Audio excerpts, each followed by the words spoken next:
sick of the crazy? Are you tired of the lies? Maybe it's time to get ready for the Republic of the Real, because it's about to get real.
Welcome to the Republic of the Real. When you live in a world where so little is real, it's about time that some of us start getting real loud. Real courageous.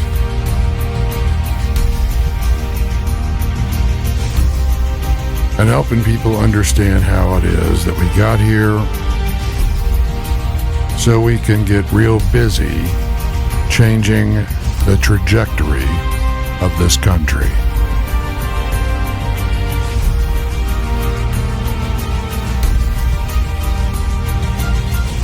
So it's pretty clear when you look around to see how crazy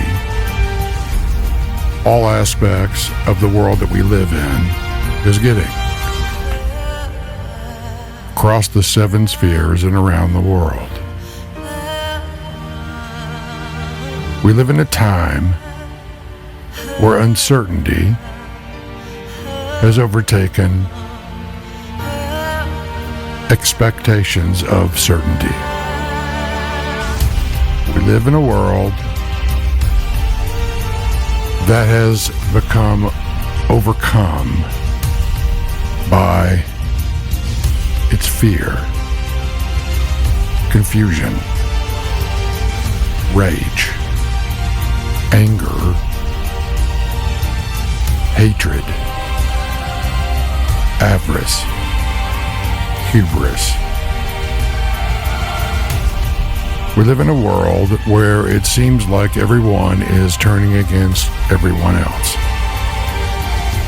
We're living in a world where you are watching people do what is right in their own eyes.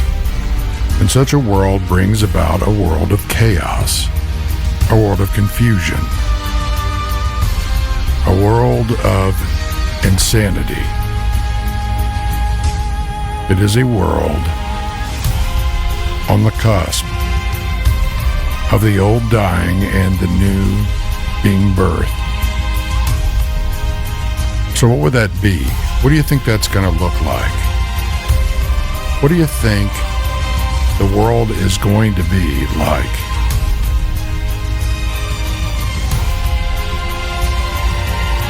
During the birthing process we're entering into,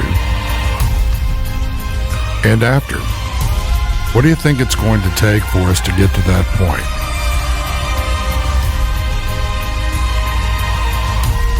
What will be the consequences rendered as the old falls away and the new rises?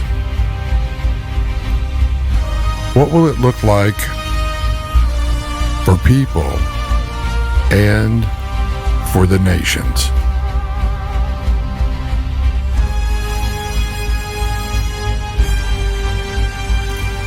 So I was looking at the news today, which I rarely do. I actually ignore the news as much as I can. And what I saw was just how terrible the flooding, storms have been all over Western Europe and throughout parts of Asia. Now, the constant drumbeat on this is it's global climate change. Well, of course it is. What do you think we're entering into? Part of the birthing process is a change, a restoration of what was before it got polluted by what is. Now, you can say that is due all to human beings. And that is what's causing climate change. The crazy weather. Well, that's partially true, but not in the way that you're thinking. You're thinking that our physical reality of it, right? And it's true, there is an impact on the biosphere, particularly by emerging nations and by large nations like China, who likes to blame everybody else and wants everybody else to carry the weight for the bubble that they live in.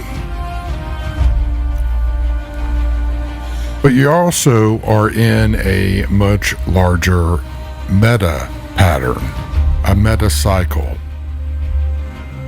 And that cycle is one which is definitively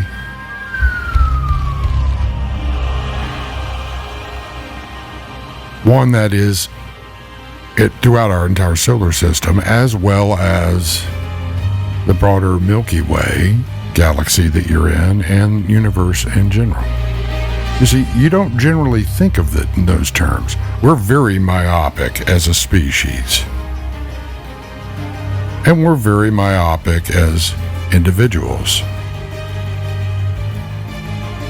But you do exist in a much bigger reality, both within the physical temporal reality and in the overarching infinite reality which it sits in like a bubble.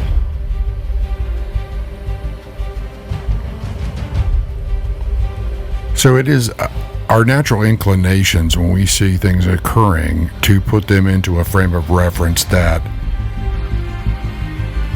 is in that myopathy. And that simply has not worked well for humanity, having done that over and over and over throughout our history. It also has been taken advantage of over and over and over again by unprincipled people, ideologies, nation states, empires, and spiritual powers and principalities in the metasphere. See, people don't like to talk about that. Every generation thinks it's more evolved than all the others that came before it. Just like all the empires that rose and fell all thought that they were impervious. They all thought they were impervious to the very things that allowed them to rise over those that came before them. And then, having not learned the lessons, actually rerun it in their own avarice and hubris. Right? That is the cycle of human history. You can deny it all you want. You can pretend like it doesn't exist. And you can pretend like you yourself are terminally unique in it. And your generation is terminally unique in it. However, that would be a lie. And you would be engaging in the very thing that you are trying to deny, and thereby creating the very conditions that I'm trying to warn you about. So when we look at the times we're in, one could say that we are ruled in a very fleshy kind of way by our new Holy Trinity, the me, myself, and I, the super subjective. Now, in reality, that may seem like a new thing, but it's actually been human history all along. Again, people do not learn from history, and they don't learn from their own mistakes. And as people are like that, so too it is for nations. See, nothing new is under the sun, including all the machinations and intrigues thereof that drive that cycle around and around and around like a millstone hung around every generation's neck. But we are in a rather unique time in that we are in a time of convergence of many, many trends, many, many things, historical patterns and trends, converging with natural trends and patterns at a unique time and space and history. And that's what I mean when I talk about something is being birthed. And a birthing process is very painful. All of you ladies out there that have had children, I'm sure you could give a lot of the men a lesson on that, right? So, when you think about the world that you are in, think about applying some of those ideas, some of those concepts, some of the things that you've dealt with, right? And if you're a woman, being a mother, right? Birthing. And apply that to the time period that we're in as nation states, as peoples, tribes, tongues, and nations, right? And as the collective of humanity, existing in this time and place in the universe, in our mortal coils. You see, it's going to be painful. Every birth is. Every birth is painful for a period of time. But you see, again, that's where the myopathy kicks in, right? We don't want to feel any pain. We don't want to risk anything. We don't want to suffer, right? Well, who does? But sometimes if you are going to get to something better, you're going to actually move into something that's better for you. The process of saying goodbye to the old, letting go of it, is a necessary thing, and it can be painful. It can be very difficult. It's difficult when we have to do that with those that we love. We have to say goodbye, let go. And we are in a cycle here, right? Individual, life cycle, right? We're born, we live it out, and then we die. That's the temporal reality. Now, though a lot of people believe that there's nothing after this, they can't actually prove that with anything, but they sure like to spend a great deal of their lives trying to prove that people that believe opposite of them, right, are fools for believing there's something more than this temporal reality.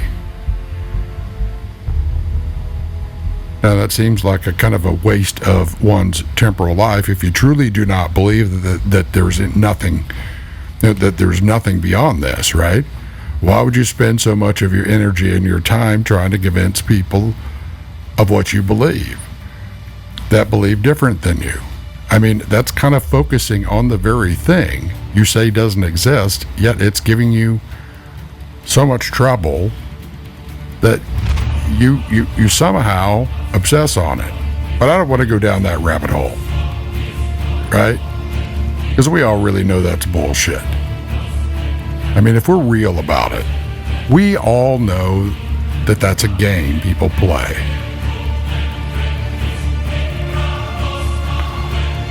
So what I'm going to attempt to do in these Republic of the Real talks is to get real honest with you about the reality of what we're dealing with here in the world,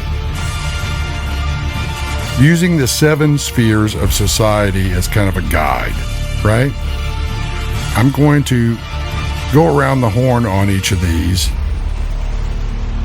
and there's 7 days in the week, so I'm going to try to take each of those 7 spheres and do one or more and apply that to things going on in our current events while trying to connect dots for you, or help you think about it so you can connect the dots.